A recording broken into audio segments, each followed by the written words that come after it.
My marriage had always been far from perfect, but I never thought it would come to this. My husband and I had been together for 10 years, and while we had our fair share of arguments and disagreements, we had always managed to work through them. But in the past few months, things have been different. My husband had become distant and aloof, spending more and more time away from home. He would come home late, claiming that he had to work overtime or attend business meetings. I tried to give him the benefit of the doubt, but deep down, I knew something was off. Then one day I came across a text message on his phone that confirmed my suspicions. It was from a woman I had never heard of, and it was clear from their conversation that they were having an affair. I was devastated. I felt like my whole world had come crashing down around me. All those times I had trusted him, all those times I had believed his lies, they all felt like a cruel joke. I confronted him about it, and at first he denied everything. He told me that I was overreacting, that there was nothing going on. But I wasn't about to let him off the hook that easily. I did some digging on my own and found out who the other woman was. I couldn't believe it. She was an acquaintance to me, but someone we had both known for years, someone who had been to our house, someone who had been a part of our lives. I was consumed by anger and betrayal. How could he do this to me, to us? How could he throw away everything we had built together for some fling? I knew I had to confront her too. I had to know the truth, and I had to make her see the damage that she had caused. That's when I found her husband's contact information. I didn't know what to expect, but I reached out to him anyway. I thought he deserved to know the truth, just like I did. Little did I know that decision would lead to even more heartbreak and pain. I arranged to meet with the other woman's husband, hoping that he would be able to provide some clarity on the situation. On the day of our meeting, I was nervous but determined. I wanted answers and I wanted them now. But when I arrived at the agreed upon location, I was shocked to see who was waiting for me. It wasn't the other woman's husband. It was my husband. At first, I couldn't believe it. Was he here to confront me, to try to explain himself, or was it just a coincidence? But as he approached me with tears in his eyes, I knew the truth. He had found out about my plan to meet with the other woman's husband, and he had come here to stop me. "I know I messed up," he said, his voice shaking. "I know I hurt you, but please don't do this. Please don't destroy everything we have left." I was stunned.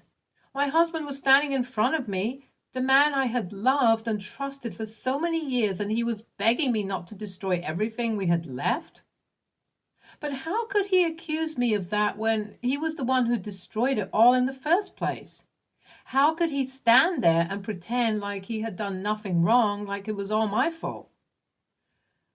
I felt a surge of anger and betrayal rising inside me, and before I could stop myself, I slapped him across the face. He stumbled back, his hand flying up to his cheek in shock. "How dare you?" I said, my voice trembling with rage. "How dare you accuse me of destroying everything we had left when you were the one whoring around with another woman?" Tears were streaming down my face now, and I could barely see through them. I felt like I had been hit with a ton of bricks, like the world had been turned upside down. For so long I had trusted my husband completely. I had believed that we were happy, that we were in love, and that we would be together forever. But now everything has changed. Now I couldn't even look at him without feeling sick to my stomach. "You don't understand," he said, his voice low and pleading. "I didn't mean for any of this to happen. I never wanted to hurt you." But his words fell on deaf ears. I couldn't believe anything he said anymore. All I knew was that he had broken my heart, shattered our trust, and destroyed our marriage. I turned away from him, unable to bear the sight of him any longer. Part of me wanted to run away, to escape from all of this pain and sadness. The weight of his betrayal was too heavy on my heart. As I wiped my tears, I looked up and saw someone standing in front of me.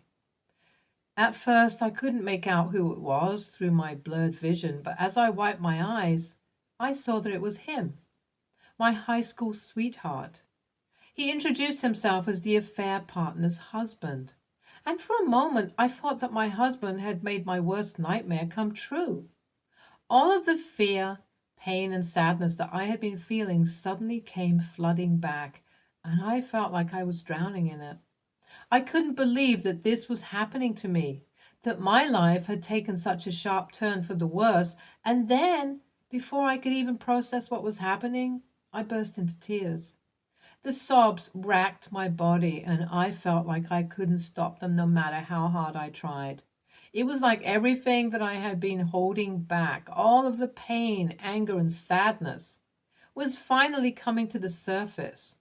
And at that moment, I didn't care who saw me or what they thought. All I knew was that I was hurting and I needed someone to hold me and tell me that everything would be okay. So my high school sweetheart did just that. He wrapped his arms around me and I cried into his shoulder, feeling a sense of comfort and safety that I hadn't felt in a long time. It was like being back in high school when things were simple and easy and I didn't have to worry about the weight of the world on my shoulders. For a moment, I forgot about everything else, about the pain, the hurt, and the betrayal. All I knew was that I was in the arms of someone who cared about me, and that was enough to keep me going for a little while longer. As I stood in his embrace, I couldn't believe that I was seeing him again after all these years. Let's call him Jack. It had been so long since we had last spoken, so long since we had gone our separate ways and started new lives. But now here we were, thrown back together by circumstance and the pain of betrayal. I remembered how we had mutually parted all those years ago, both of us knowing that we needed to move on with our lives and explore new paths.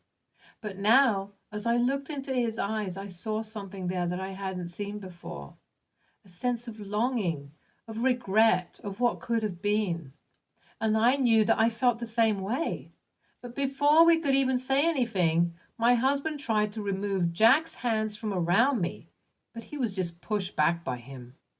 I couldn't believe the audacity of him, the way he had betrayed me and then tried to control me like this. So when my high school sweetheart offered to take me somewhere else, somewhere away from all of this pain and heartbreak, I nodded my head in acceptance. But my husband wasn't having any of it. He tried to refuse and pull me away from Jack. But I pushed him back, knowing that I needed to be with someone who cared about me, someone who understood the pain that I was going through. So I followed Jack, and as we walked away, I couldn't help but feel like I was leaving a part of myself behind. A part of myself that had loved my husband, that had trusted him and believed in him. But now that part of me was gone, replaced by a sense of hurt and betrayal that felt like it would never fully heal. As we drove away from the chaos of the meeting with my husband, I felt a sense of relief wash over me. Being with Jack again, even in these circumstances, was like coming home. He drove me to his house, and as we pulled into the driveway, I couldn't help but feel a sense of nostalgia wash over me. I remembered all the times we had spent together here, all the memories that we had made in this house. But now everything was different. As we walked inside, Jack told me that he had kicked his wife out and that he couldn't bear to be with her after finding out about the affair. I was stunned. I couldn't believe that Jack had gone through the same thing that I had, that he had been hurt in the same way that I had been. But as he held me close and comforted me, I knew that we were in this together, that we could help each other heal and maybe even find some happiness again. As we talked and reminisced about old times, I couldn't help but feel a sense of hope creeping back into my heart. I knew it was foolish at the moment, but I couldn't help it. I dated Jack throughout high school. He was perfect. He had always been a gentleman, and I always felt safe with him. The sense of safety was still there, though it felt like a nightmare unraveling in front of him in the whole cafe. He assured me that it was okay and that it was not my fault. Jack's words were a balm to my wounded soul. I couldn't believe how kind and understanding he was, even though I had just burst into his life and disrupted everything. He told me that he had been planning to file for divorce for a while now, and that his marriage to his wife had been over for a long time. But he had stayed with her because she had begged him to, which he said was a mistake. He also told me that he was meeting with his lawyer tomorrow to begin the process, and he offered to let me come with him if I wanted. I didn't know what to say. I was still in shock over everything that had happened, but I knew that I couldn't go back to my house. Not with my husband still there. So I told Jack that I would sleep on it and let him know in the morning. He offered to let me stay at his place for the night, saying that it was already late and he didn't want me to be alone. I hesitated for a moment. I didn't want to impose on him or make things even more complicated than they already were. But then I realized that I had nowhere else to go. So I accepted his offer, feeling a sense of relief wash over me. I couldn't help but feel a sense of familiarity wash over me. It was like I had never left, like we were still the same teenagers we had been all those years ago. Jack showed me to the guest room and gave me a spare set of clothes to change into. As I lay down on the bed, I couldn't help but think about everything that had happened. My mind was racing and I couldn't seem to find any peace. But then Jack came into the room and sat down next to me. He took my hand in his and told me that everything was going to be okay, that he was there for me no matter what. AITA for having such feelings while still being married? Update 1, 6 months later. 6 months have passed since that devastating day at the cafe. It still feels like a fresh wound that hasn't healed yet. But Jack has been my rock through it all. He has been there for me every step of the way, helping me through the divorce process and picking up the pieces of my shattered heart. I remember the day I went with Jack to meet his divorce lawyer. It was a tough decision to make, but I knew it was the right one. Jack held my hand tightly as we walked into the lawyer's office. He knew how much this meant to me, and he wanted to show me that I wasn't alone in this. After that, I went back home and kicked my husband out. He begged and pleaded with me to give him another chance, but I knew I deserved better. When I told him that I deserved better than to be cheated on, he seemed to be taken aback. That a-hole, I told him that I had too much integrity and self-esteem to put myself through that kind of bullshit. It was tough to say those words, but it felt empowering to stand up for myself and to say no to his manipulation. The days and weeks that followed were filled with pain, anger, and sadness. But Jack was there for me every step of the way, offering a shoulder to cry on and a listening ear. He never judged me or made me feel like I was overreacting, unlike my ex. He just held me close and told me that everything was going to be okay. I was ready to start a new chapter in my life, one that didn't involve my cheating ex-husband. And no, I haven't kissed or done more with Jack. He has been very respectful, and we both were going through a lot back then. I know many of you have been telling me that it's a sign to get back with Jack, and I think that now we are ready to. OP's ex-husband is a liar who will never change and deserves to be alone. Once a cheater, always a cheater. OP had confronted him before reaching out to the AP's husband, who turned out to be her high school sweetheart. He told her she was overreacting. And the universe gave him a big screw you by reconnecting her with Jack. NTA, as soon as he said, "Don't destroy everything we have left," I wanted to kick him where the sun doesn't shine. Reminds me of my manipulative ex. Divorce is the way to go. Next story. I, 31, female, am a single woman who lives alone and doesn't intend on having children of my own. I'm not wealthy, but I make enough to very comfortably support myself. I work from home and have a flexible schedule, so I have a lot of time to live how I want.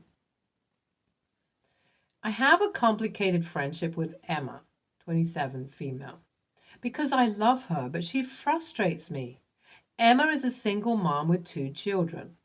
Caleb, 7, male, and Grace, 4, female. Grace has had serious lung problems since birth and contracted RSV in October and has been hospitalized since. It's been a horrible time and she is finally more stable now, but not well. Early into Grace's hospitalization, Emma asked me to take Caleb.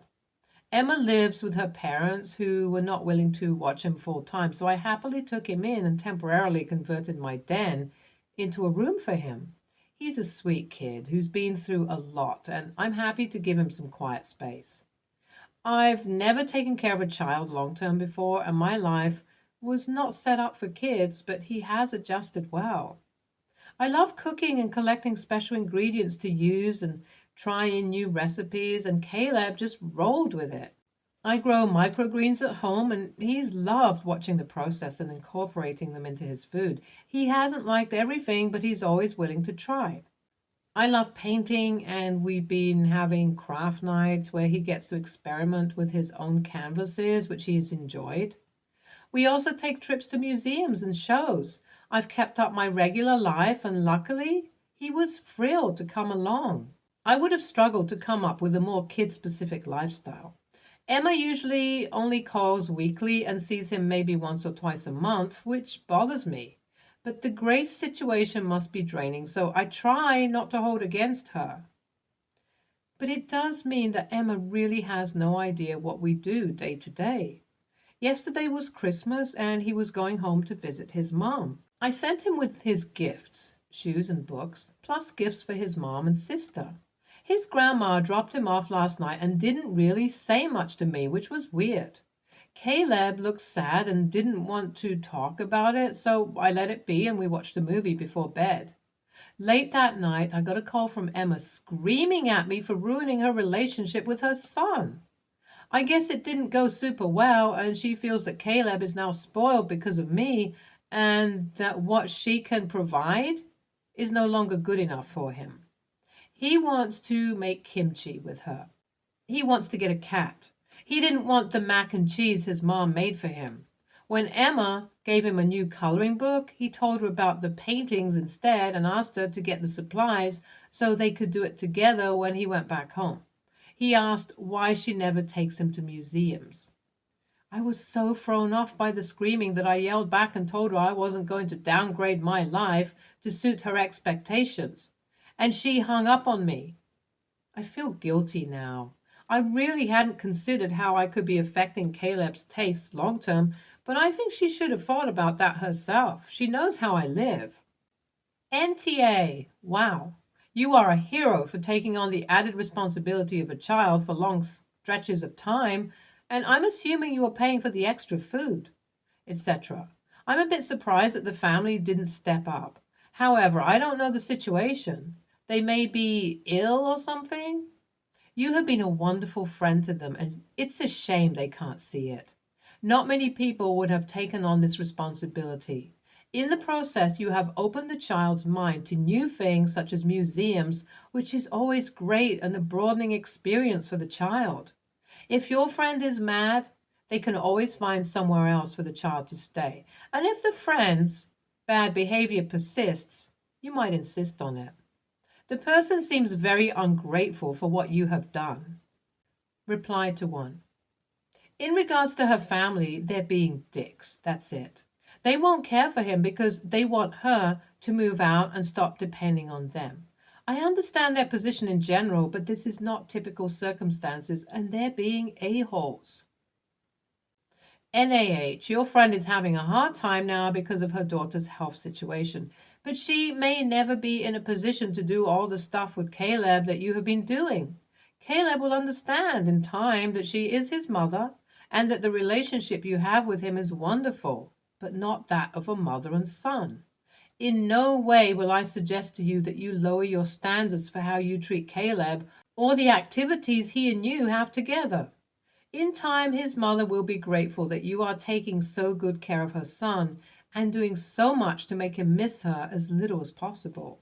If that doesn't happen, then she is a ginormous a-hole. But let us give her the benefit of the doubt for now. Stay tuned for more stories from our girl relationships.